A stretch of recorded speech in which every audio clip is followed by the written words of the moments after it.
بسم اللہ الرحمن الرحیم۔ آج کا ہمارا موضوع حضرت الیاس علیہ السلام۔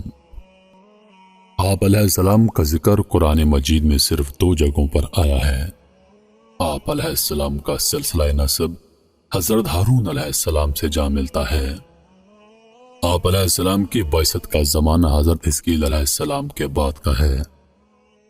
آپ علیہ السلام کے ذمہ بنی اسرائیل کی دعوت و تبلیغ کا کام سونپا گیا تھا۔ یہ وہ دور تھا جب بنی اسرائیل اور ان کا بادشاہ اخیب اور اس کی بیوی ایزیل بال نامی ایک بت کے پرستار تھے۔ آپ علیہ السلام کے زیر سرپرستی الیسع علیہ السلام رہے، جو آپ علیہ السلام کے بعد نبی مبعوث ہوئے۔ حضرت الیاس علیہ السلام حضرت حزقیل علیہ السلام کے بعد بنی اسرائیل میں مبعوث ہوئے۔ حضرت الیاس علیہ السلام اردن کے علاقے جلاد میں پیدا ہوئے۔ اس وقت اسرائیل کے ملک میں جو بادشاہ حکمران تھا اس کا نام بائبل میں اخیب اور عربی میں عجب یا اخب مذکور ہے۔ اس کی بیوی ایزبل بال نامی بت کی پرستار تھی۔ یہ بت 20 گز لمبا تھا اور اس کے 4 منہ تھے۔ بادشاہ کی بیوی نے بنی اسرائیل میں بال نامی بت کے نام پر ایک بڑی قربانگاہ تعمیر کر کے بنی اسرائیل کو بت پرستی کے راستے پر لگا دیا تھا۔ حضرت الیاس علیہ السلام کو اللہ تعالیٰ کی طرف سے حکم ہوا کہ وہ اس خطے میں جا کر توحید کی تعلیم دیں اور بنی اسرائیلیوں کو بت پرستی سے روکیں۔ دوسرے انبیاء کرام علیہ السلام کی طرح حضرت الیاس علیہ السلام کو بھی اپنی قوم کے ساتھ شدید مشکلات سے دوچار ہونا پڑا۔ قرآن مجید نے صرف اتنی بات بتائی ہے جو عبرت حاصل کرنے کے لیے ضروری تھی کہ ان کی قوم نے ان کو جھٹلایا اور چند مخلص بندوں کے سوا کسی نے بھی حضرت الیاس علیہ السلام کی بات نہ مانی۔ جیسا کہ قرآن پاک میں اللہ تعالیٰ ارشاد فرماتا ہے، بے شک الیاس بھی پیغمبروں میں سے تھے۔ جب انہوں نے اپنی قوم سے کہا، کیا تم اللہ سے نہیں ڈرتے؟ کیا تم بال نامی بت کو پوجتے ہو اور اس کو چھوڑ بیٹھے ہو جو سب سے بہتر پیدا کرنے والا ہے؟ وہ معبود تمہارا اور تمہارے اگلے باپ دادوں کا بھی ہے۔ بس انہوں نے اس کی تکذیب کی۔ یقیناً وہ گرفتار کر کے حاضر کیا جائیں گے، مگر ہاں جو اللہ کے چیدہ برگزیدہ بنتے تھے، اور ہم نے پیچھے آنے والوں کو الیاس کے لیے یہ بات رہنے دی کہ الیاس پر سلام ہو۔ بے شک اللہ نیکوکاروں کو ایسا ہی صلہ دیا کرتے ہیں۔ اس میں کچھ شک نہیں کہ الیاس ہمارے ایماندار بندوں میں سے تھا۔ حضرت الیاس علیہ السلام نے بنی اسرائیل کے بادشاہ اخیب اور ان کی رعایا کو بت کی پرستش سے روک کر توحید کی دعوت دی، مگر 1-2 افراد کے سوا کسی نے آپ علیہ السلام کی بات نہ مانی، بلکہ آپ علیہ السلام کو طرح طرح سے پریشان کرنے کی کوشش کی۔ یہاں تک کہ بادشاہ اخیب اور اس کی بیوی ایزبل نے آپ علیہ السلام کو شہید کرنے کے منصوبے بنا لیے۔ آپ علیہ السلام نے کفتہ غار میں پناہ لی اور عرصہ دراز تک وہاں مقیم رہے۔ اس کے بعد آپ علیہ السلام نے دعا فرمائی کہ اسرائیلی لوگ قحط سالی کا شکار ہو جائیں، تاکہ آپ علیہ السلام ان کو قحط سالی کو دور کرنے کے لیے معجزات دکھائیں تو شاید وہ ایمان لائیں۔ چنانچہ انہیں شدید قحط سالی میں مبتلا کر دیا گیا۔ 3 سال تک بارش نہ ہوئی۔ اس کے بعد حضرت الیاس علیہ السلام اللہ تعالیٰ کے حکم سے اخیب سے ملے اور اس سے کہا، یہ عذاب اللہ تعالیٰ کی نافرمانی کی وجہ سے ہے۔ اگر تم ابھی باز آ جاؤ تو یہ عذاب دور ہو سکتا ہے۔ میری سچائی کے امتحان کا بھی یہ بہترین موقع ہے۔ حضرت الیاس علیہ السلام نے بادشاہ سے مزید ارشاد فرمایا کہ تم کہتے ہو کہ اسرائیل میں تمہارے معبود بال کے 450 نبی ہیں۔ تم ایک دن ان سب کو میرے سامنے جمع کر لو، وہ بال کے نام پر قربانی پیش کریں اور میں اللہ کے نام پر قربانی پیش کروں گا۔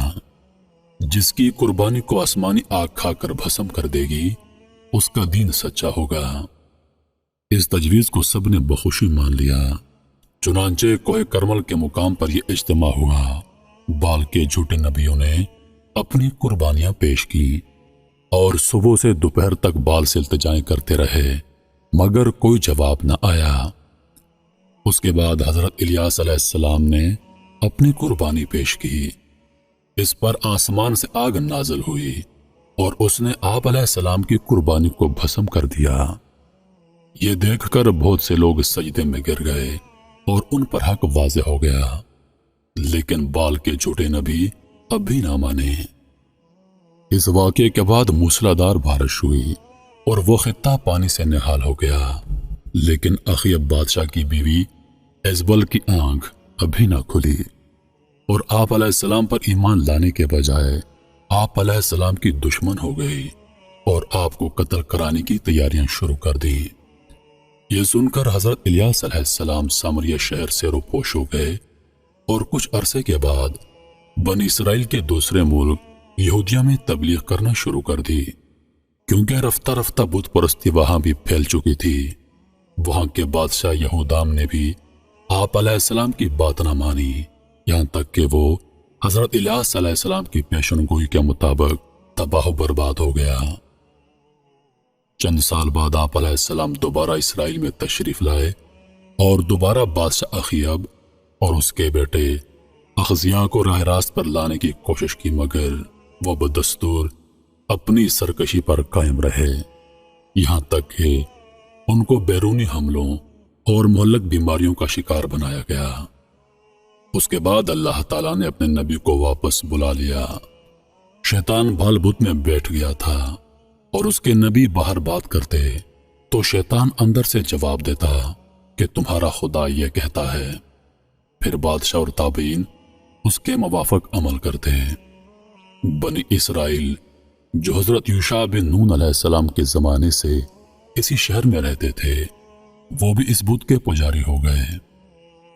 حضرت الیاس علیہ السلام ایک پہاڑی میں 7 سال تک چھپے رہے اور سوائے گھاس وغیرہ کے کچھ خورد و نوش نہ تھا۔ بادشاہ نے بڑی تلاش کی، لیکن کسی طرح بھی حضرت الیاس علیہ السلام نہ ملے۔ پھر بادشاہ کا بیٹا سخت بیمار ہو گیا، تمام حکیم عاجز رہ گئے، بال بت کی بھی بڑی پرستش کی لیکن کچھ نہ بنا۔ بال کے نبیوں نے کہا کہ تیرے سے بال بت ناراض ہو گیا ہے، کیونکہ تو نے حضرت الیاس علیہ السلام کو قتل نہیں کیا۔ پھر بادشاہ نے 400 آدمی حضرت الیاس علیہ السلام کی تلاش میں بھیجے، ہر جگہ ہر غار میں آواز دیتے اور کہتے، اے الیاس علیہ السلام سامنے آ جائیے، ہم ایمان لے آئے ہیں، اور بادشاہ بھی آپ پر ایمان لے آیا ہے۔ حضرت الیاس علیہ السلام نے ظاہر ہونا چاہا، لیکن اللہ تعالیٰ نے روک دیا کہ یہ منافقانہ چال ہے۔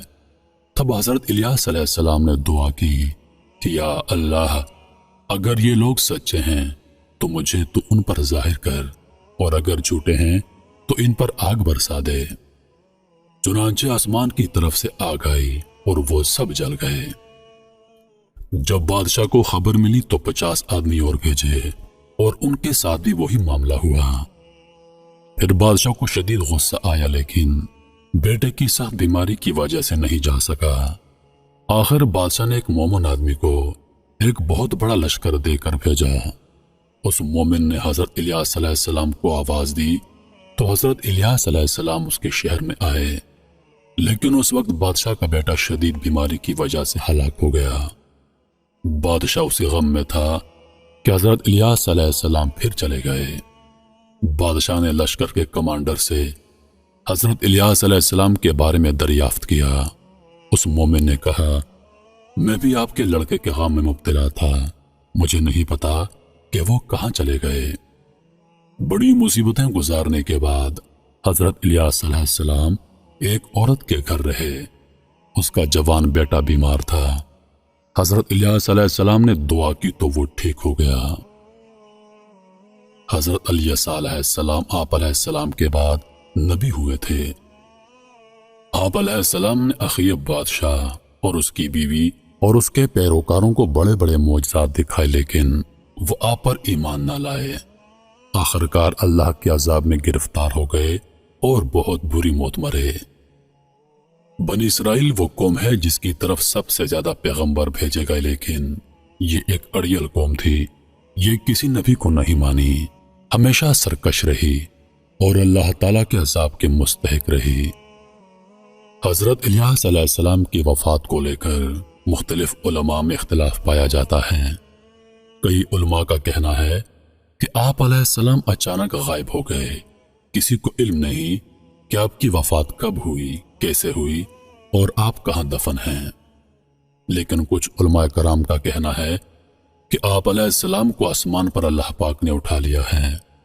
کچھ علماء کرام کا کہنا ہے کہ آپ علیہ السلام حضرت خضر علیہ السلام کی طرح دنیا میں زندہ ہیں۔ باقی اللہ بہتر جانتا ہے۔ امید کرتا ہوں کہ ویڈیو آپ دوستوں کو پسند آئی ہوگی۔ ویڈیو پسند آ جائے تو لائک اور شیئر ضرور کر دیجیے گا۔